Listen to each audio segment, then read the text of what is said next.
Сегодня будем ремонтировать вот такое гигантское повреждение, причем двойное. В любом городе полно шиномонтажей, где посоветуют выкинуть эту шину, и большинство клиентов так и поступит. Но у нас будет другое решение. Часто бывает, что не найти в продаже такого колеса для комплекта. У противников такого ремонта два аргумента. Первое – это непонимание надежности отремонтированной такой шины. А второе – мастера просто не хотят вникать в технологию, технологический процесс. У кого-то и так работы много, а кто-то из-за банальной лени. На самом деле технология прописана производителями шиноремонтных материалов. Я ее просто чуть-чуть дорабатываю в результате своих проб и ошибок. Для такого ремонта нам не нужно будет дорогостоящих мощных систем вулканизации, которые могут себе позволить только серьезные богатые шиномонтажи. Обойдемся самым простым бюджетным вулканизатором. Приступаем. Убираем все лишнее.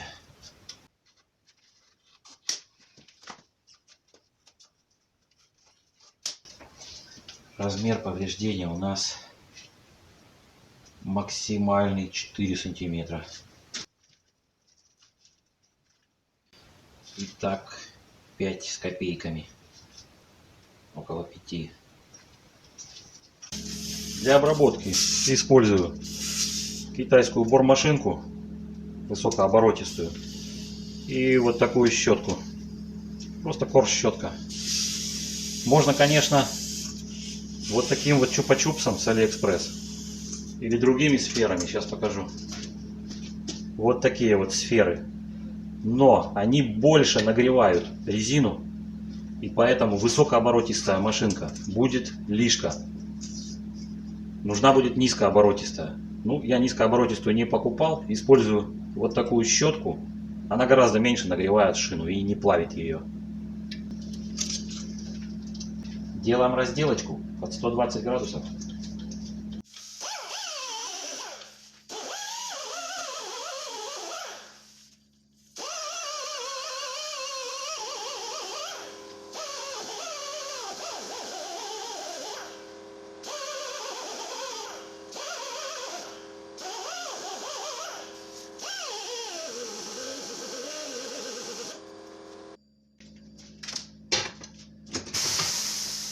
Вот такой борторасширитель. Можно обойтись и без него, но с ним удобнее. На качество ремонта это его отсутствие не повлияет. Теперь выберем пластырь. 4 сантиметра у нас по ширине.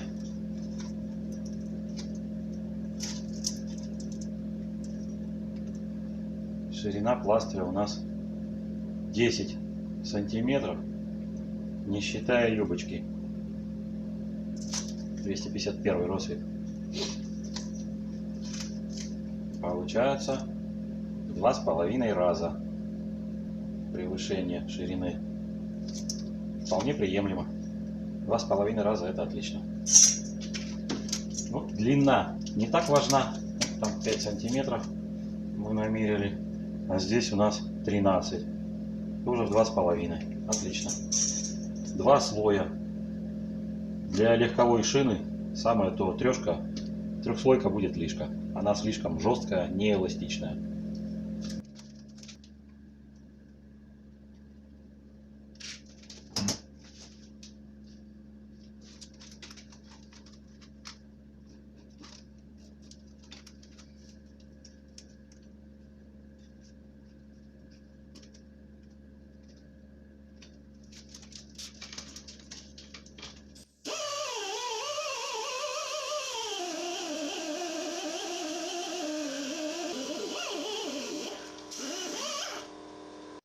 Зачистили поверхность. Теперь обезжиривателем чистим.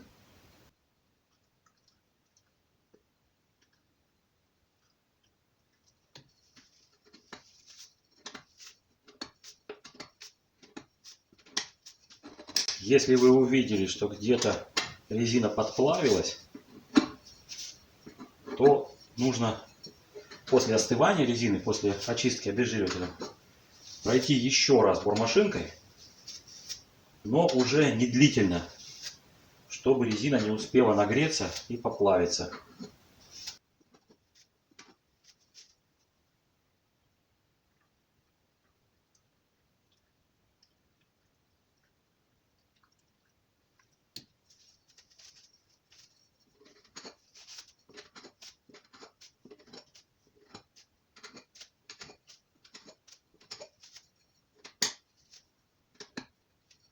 Вот в одном месте плохо почистили. Повторим.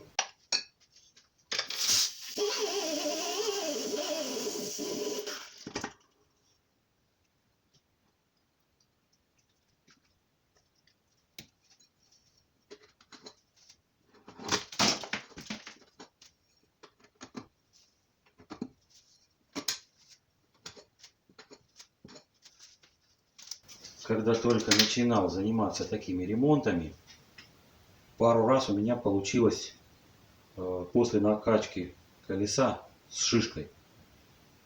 От чего это зависит? Причем не было никакой стабильности. То с шишкой получится, то нет. И вот пару раз получилось с шишкой. От чего это зависит, я так и не смог выяснить. То ли от положения шины во время приклейки пластыря. Нигде вычитать это я не смог.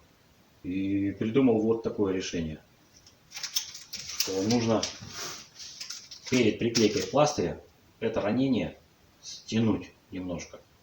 И тогда получится абсолютно безотказно, стопроцентно, без шишки. Экспериментировать с порчей материала больше не захотелось. Метод немножко хлопотный, зато безотказный. Не придумал я ничего более интересного, как стянуть это ранение ниткой. Нитка нейлоновая, термостойкая, 150 градусов, выдерживает вполне. Крепкости она не добавит. Нам нужно просто стянуть во время приклеивания пластыря. По идее, после эту нитку можно убрать, но я не убираю. Вот такие курсы кройки и шитья сейчас организую.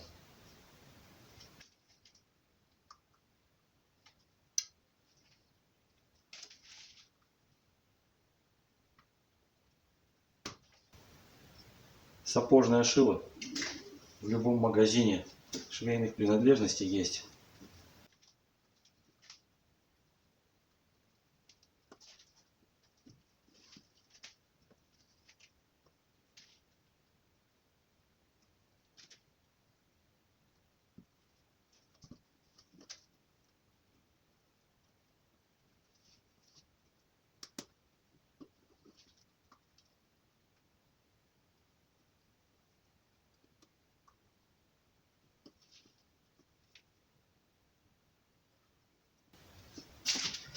Кому-то это покажется смешным абсурдом, но все-таки этот метод довольно быстрый, 5-7 минут, практически бесплатный, никаких затрат на него нет. А главное, он работает на 100%. В 100% случаев шишки не будет. Только не переусердствуйте в стягивании. Небольшие складочки допускаются, но только небольшие.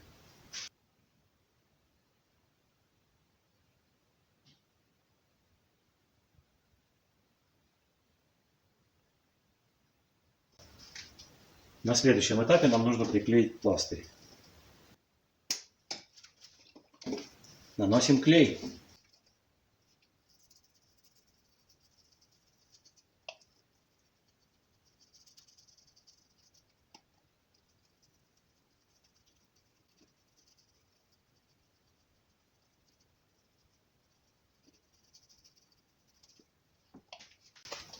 Клей должен полностью высохнуть. Размазываем его как можно дольше, чтобы толщина слоя была одинаковой и высыхание было более-менее равномерным. Накладываем пластырь.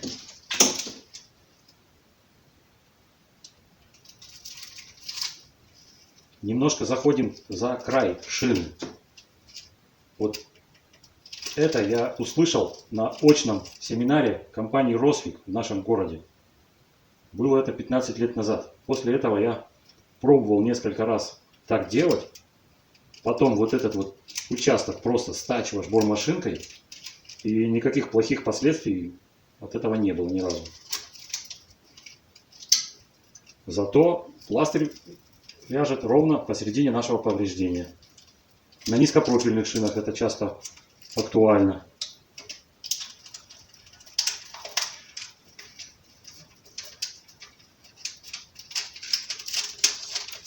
Обязательно нужно проверить подложку, чтобы она была целая. Иногда бывает, она повредится, стрелами вырвет, и часть подложки останется там, и будет, соответственно, брак. Раскатаем роликом.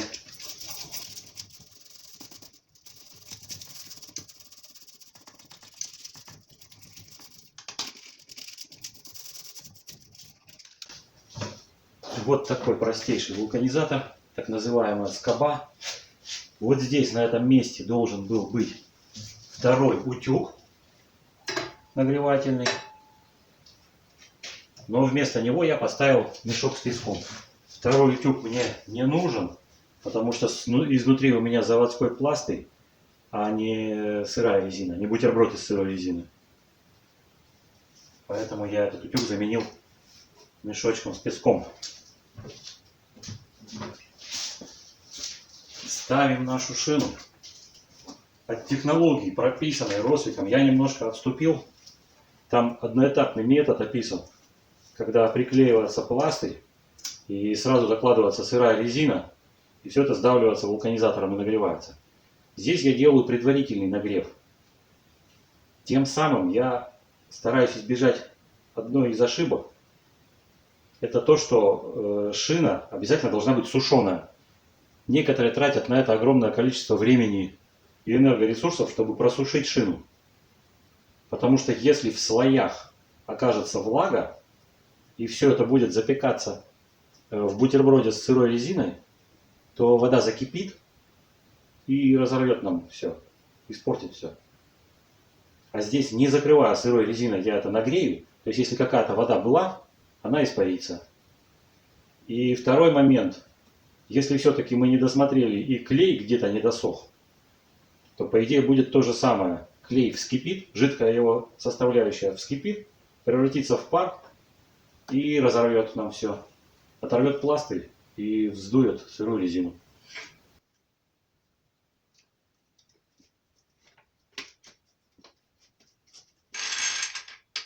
Ставим 150 градусов, минут на 10. Этого будет достаточно.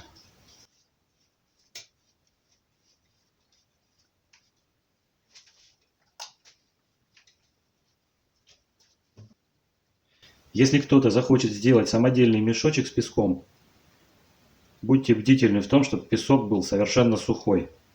Иначе он также нагреется больше 100 градусов, и вода превратится в пар, и будет бах.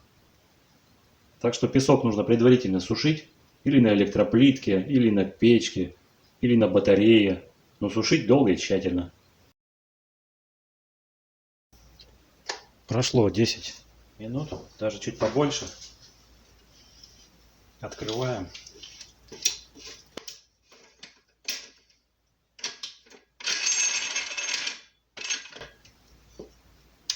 Пар весь вышел.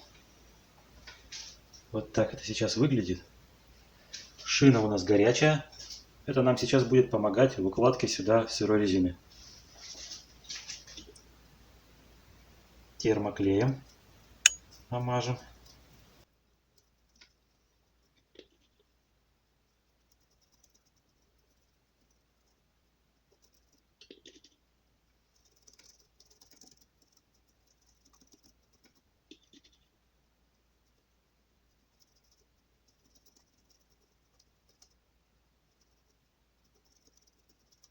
Термоклей должен также абсолютно высохнуть во избежание закипания.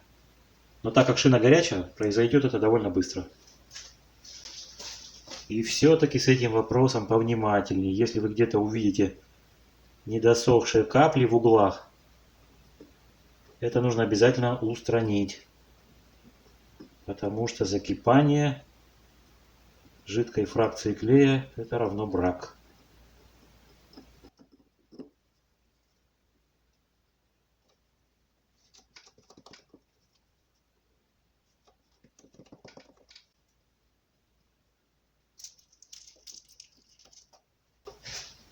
Сырая резина у нас разогрелась от горячей шины, поэтому сейчас ее получше.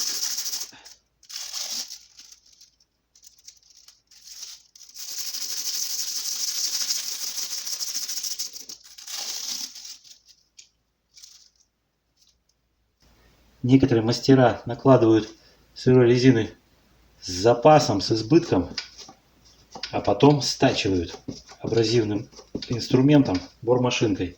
Я не сторонник этого, потому что после обработки абразивным инструментом шероховатость получается значительно крупнее, хуже, чем это остается после вулканизатора. То есть эстетический вид лучше у необработанной резины.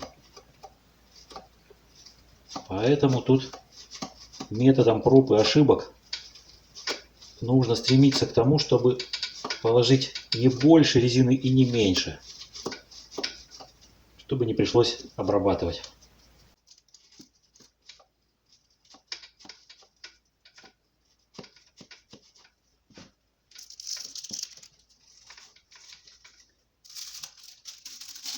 Ставим подложку от пластыря нашего. Не обязательно от этого же, от любого. Она термостойкая, не расплавится. Заготовлены у меня картонки для того, чтобы утюг не оставил вот этими ребрами очень жутких, некрасивых следов.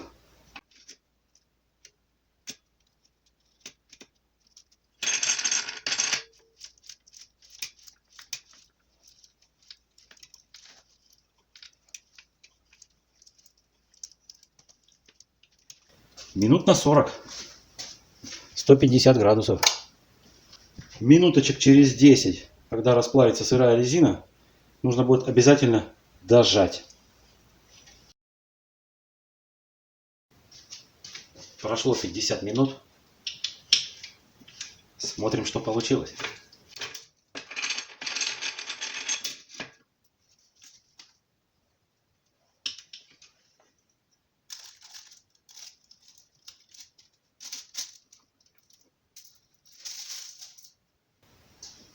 Пока все прекрасно.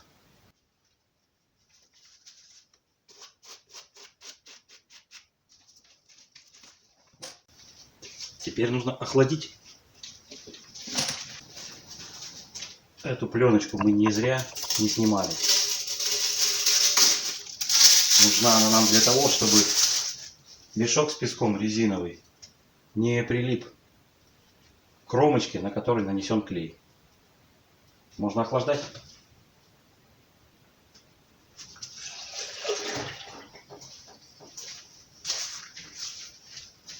Минут 10-15 минимум.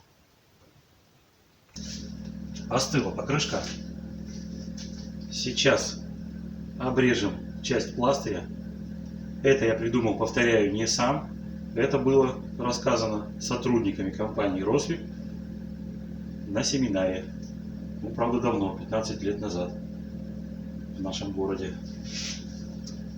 Но косяков из-за этого не возникало.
Можно собирать.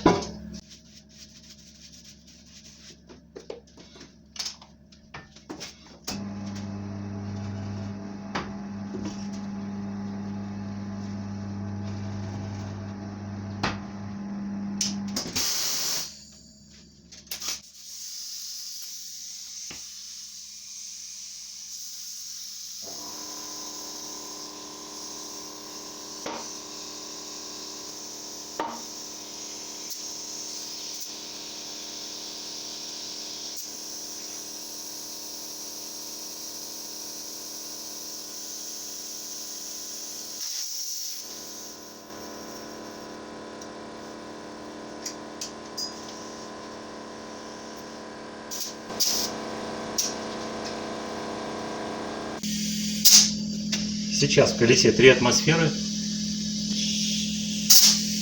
3 с лишним.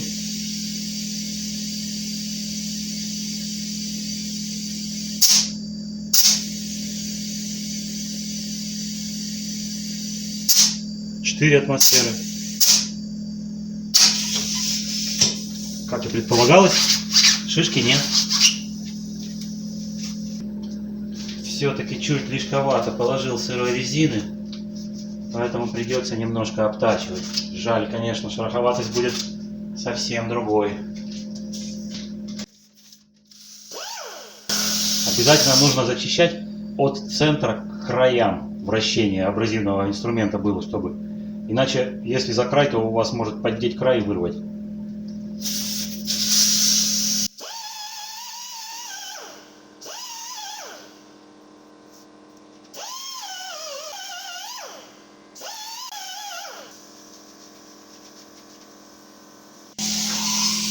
Вот в таком ракурсе видно, что шишки нет. И давление у нас 4 очка. Практика показывает, что живучесть таких ремонтов довольно высока.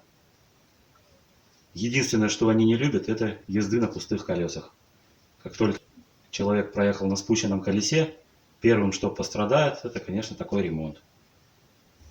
Себестоимость такого ремонта состоит из цены пластыря.